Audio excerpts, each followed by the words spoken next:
été un des premiers appelés du canton, je suis sûr. Et ça s'est fait dans l'urgence? Oui, avec les anciens qui nous encadraient, ils étaient tous qui avaient fait la guerre au Vietnam. Tous nos chefs, même le caporal, qui était lieutenant, il était caporal, nous avions que ça. C'est-à-dire sur 350 que nous étions, ça faisait 9 compagnies, il y avait exactement 26 appelés. Et on nous a appris quand même à tirer depuis Bouffaric, à tirer parce qu'on ne s'était jamais servi d'un fusil ni quoi que ce soit. Et il y avait des pierres, et on tirait à 150, 200 mètres, il fallait faire éclater des pierres.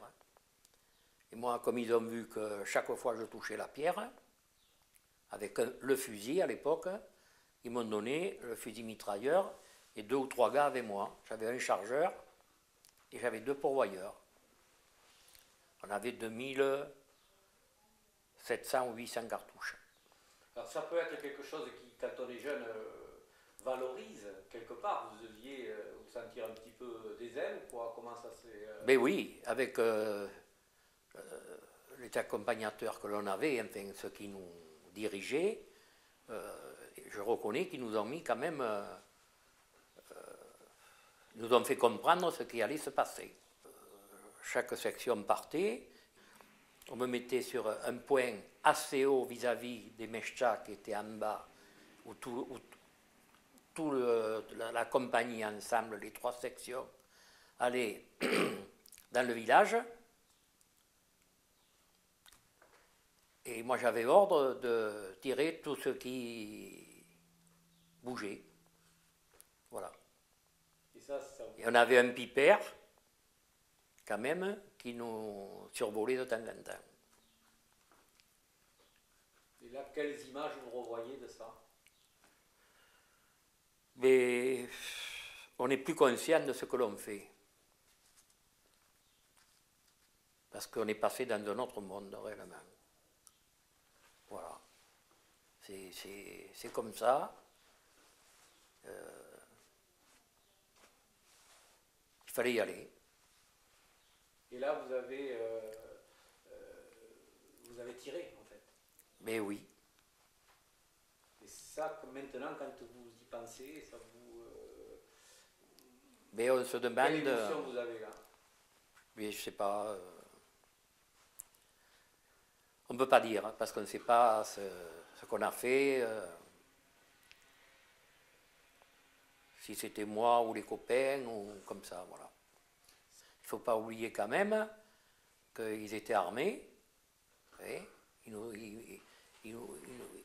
nous faisaient pas mal de... Comment on appelle ça?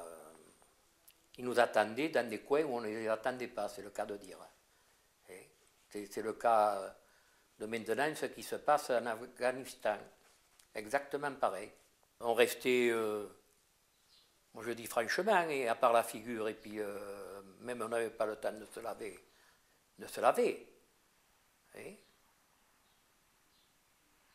On restait 8 jours, 10 jours sans se déchausser, sans se déshabiller. On dormait sous des toiles. À 4, on faisait pour dormir la nuit. On avait chacun un bout de la tente, d'ailleurs. Et puis le soir, c'était toujours les mêmes, on se mettait ensemble. Ça me fait quand même quelque chose, quoi. Je reconnais que tout ce qu'on a fait là-bas, ça ne servait à rien déjà, premièrement. Et puis peut-être qu'on ne pouvait pas faire autrement. Hein. C'était les gouvernements qui avaient fait ça, c'était la France, c'était... on y était pour 2 choses.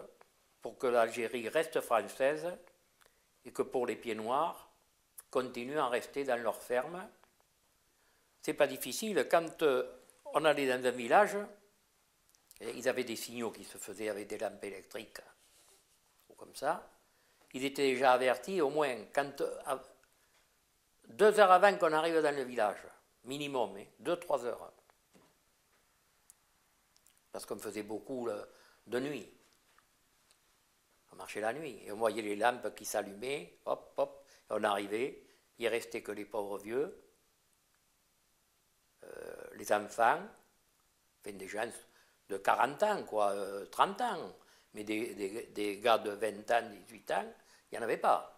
Ils attaquaient toujours quand on passait en bas des montagnes, en bas des ruisseaux, que l'on passait que 2 par 2 ou 1 par 1.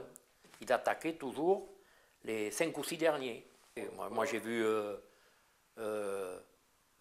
8 gars tomber comme ça, hein, des bérets bleus de Pau, dont le fils de l'ancien colonel du régiment du 18e de Pau. Il y avait ses 2 fils ont été tués. Et là, il était en renfort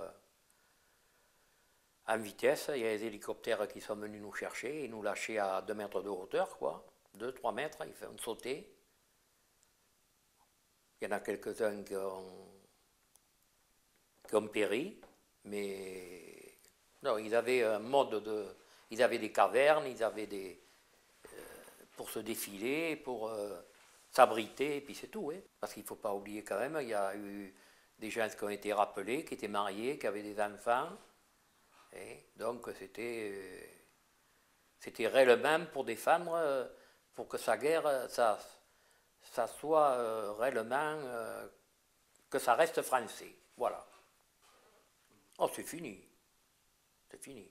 À part nous autres là, qu'on continue, mais dans 20 ans, on n'en parlera plus.